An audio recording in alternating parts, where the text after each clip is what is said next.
ये कहानी है पुष्पा यानी पुष्पराज नामक व्यक्ति की, जो चंदन की लकड़ी की स्मगलिंग करता था।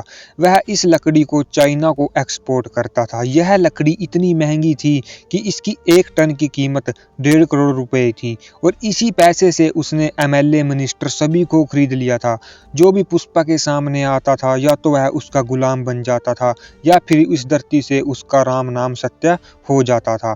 और दोस्तों, यह मूवी एक सत्य घटना पर आधारित है और इस मूवी का नाम है पुष्पा।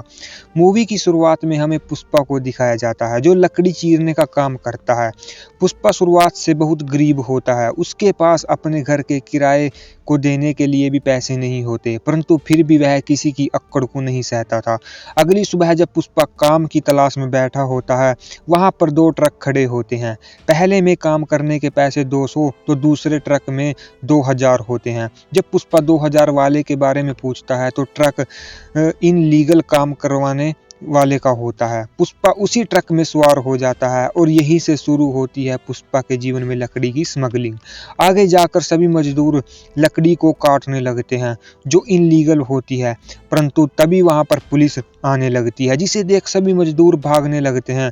परंतु पुष्पा उन्हें रोकता है और कहता है कि हम ऐसे ही यहाँ से नहीं भागेंगे, मेरे पास एक प्लान है। तभी सभी लोग मान जाते हैं और जब वहां पर पुलिस आती है तो वे सभी मजदूर आराम से बैठकर बकरी चराने का बहाना बनाते हैं, जिससे डीएसपी उन पर भड़क जाता है। और जब डीएसपी पुष्पा पर गन तानता है तो वे सभी मजदूर कुल्हाड़ी लेकर इकट्ठे हो जाते हैं, जिससे डीएसपी को ना चाहते हुए भी वहां से जाना पड़ता है। फिर वे सभी मजदूर दिन के ख़त्म होने तक सारी लकड़ी को काट कर लाद लेते हैं, परंतु तभी डीएसपी पूरी पुलिस फोर्स लेकर वहां पर पहुंच जाता है। सभी मजदूर भागने लगते हैं, पर पुष्पा उस लकड़ी से भरे ट्रक को लेकर भागता है। उसके पीछे पुलिस की गाड़ियां होती हैं। आगे जाकर वह उस ट्रक को छुपा देता है, जिससे पुलिस को वह ट्रक ढूंढने से भी नहीं मिलता। तभी पुलिस उसे अरेस्ट कर लेती है। डीएसपी पुष्पा को बहुत मारता है, पर वह डीएसपी को ट्रक के बारे में कुछ भी नहीं बताता।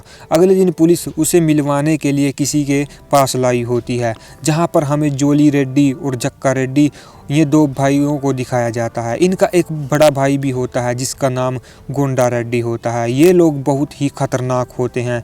यही लोग लकड़ी की स्मगलिंग का व्यापार करते हैं। यही लोग पुष्पा से उस ट्रक के बारे में पूछते हैं और पुष्पा उन्हें बता देता है, जिससे ये पुष्पा को खुश होकर उसे अपने बड़े भाई से मिलवाते हैं, यानी गोंडा रेड्डी से। गोंडा रेड्डी उसे अपने सारे व्यापार का काम दे देता है और फिर शुरू होती है असली स्मगलिंग। पुष्पा अनेक तरीकों से लकड़ी को पुलिस की चेक पोस्टों से पार ले जाता है, जिससे पुलिस से उसे कभी भी पकड़ा नहीं पाती और धीरे धीरे व्यापार बढ़ने लगता है। फिर हमें मूवी में एक नए करैक्टर को दिखाया जाता है, जिसका नाम सीनू होता है और यही लकड़ी की स्मगलिंग का बाप होता है।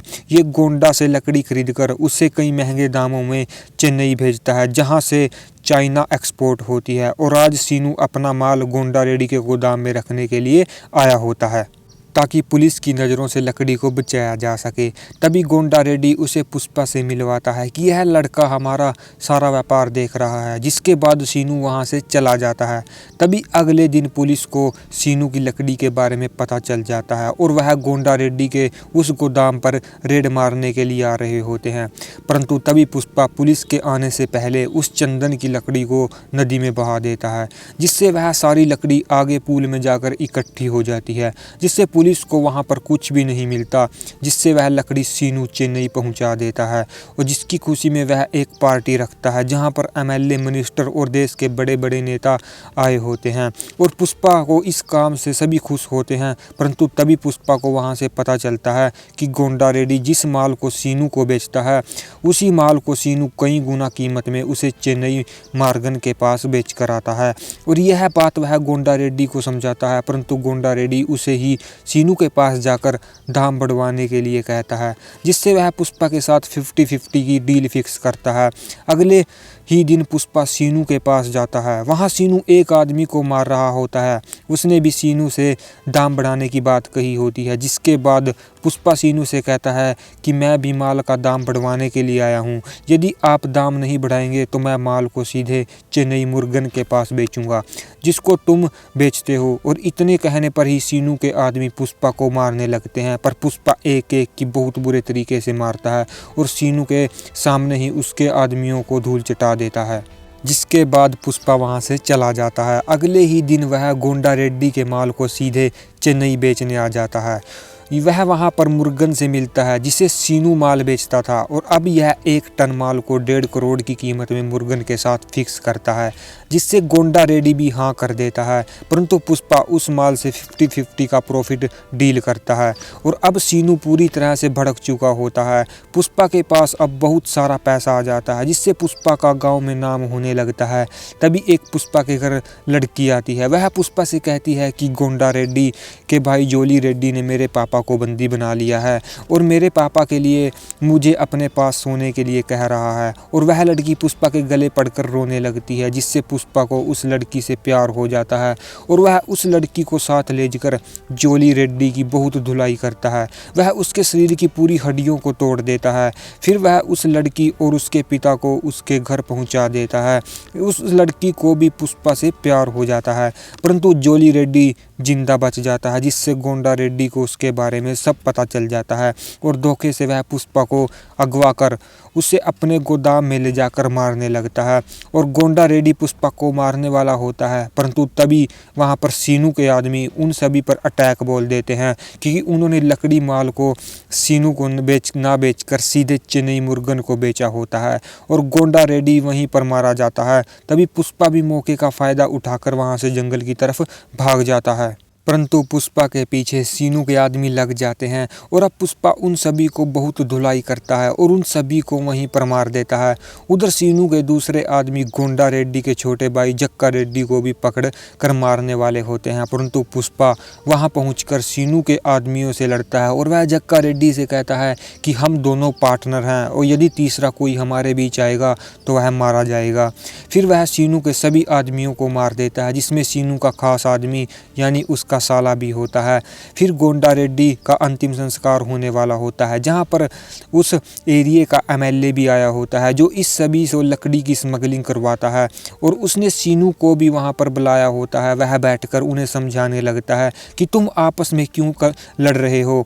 तभी पुष्पा एमएलए के सामने पैसे फेंक कर कहता है कि जिस माल को यह हमें 25 लाख रुपए में देता था, उसी माल को मैं 1.5 करोड़ रुपए में बेच कर आया हूँ, और यह हमें धोखा देता है, जिससे एमएलए भी सीनू से गुस्सा हो जाता है, क्योंकि सीनू ने एमएलए को भी चूना लगाया होता है, और वह अब एमएलए लकड़ी का पूरे स्मगलिंग का काम पुष्पा को दे देता है, जिससे सभी ठेकेदार अपनी लकड़ी पुष्पा को बेचेंगे, और पुष्पा उसी लकड़ी को चेन्नई मुर्गन को सीधे बेच कर आएगा। और अब पुष्पा उस एरिया का बादशाह बन चुका होता है, जिसके हाथ के नीचे लकड़ी की स्मगलिंग का पूरा काम चलता है। अब पुष्पा को मात देने वाला कोई नहीं होता, परंतु तभी वहां पर एक नया डीएसपी का ट्रांसफ़र होता है, जो हरियाणा से आया होता है, और यह डीएसपी बहुत ही खतरनाक होता है। बंदे को मारना यह एक खेल समझता है, और इसका नाम होता है भंवर सिंह शेखावत। दूसरी तरफ हमें पुष्पा की शादी फिक्स होती दिखाई देती है, और पुष्पा अपनी शादी का कार्ड लेकर डीएसपी को देने जाता है। पुष्पा कार्ड के साथ डीएसपी को 1 करोड़ रुपए देता है, ताकि डीएसपी उसके कामों में टांग न अड़ाए। डीएसपी उस पैसे को तो रख लेता है, परंतु वह पुष्पा की बेइज्जती करने लगता है।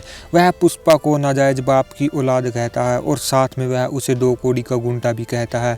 उस टाइम तो पुष्पा वहां से चला जाता है, परंतु जिस दिन पुष्पा की शादी होती है उस दिन पुष्पा गायब होता है। सभी लोग उसको ढूंढ रहे होते हैं, परंतु पुष्पा डीएसपी के साथ पार्टी कर रहा होता है, और आज वह अपनी बेइज्जती का बदला लेने के लिए आया होता है। अब पुष्पा डीएसपी को चिढ़ाने लगता है, और डीएसपी की गन अपने हाथ से गोली मारता है, और कहता है कि ये मेरी रगों में मेरे बाप का खून दौड़ता है, मैं किसी की नाजायज बाप की औलाद नहीं हूँ। और फिर वह डीएसपी की वर्दी उतरवा कर उसे कच्चे कच्चे में थाने भेज देता है, और अपने आप घर आकर अपनी शादी करवाने लगता है।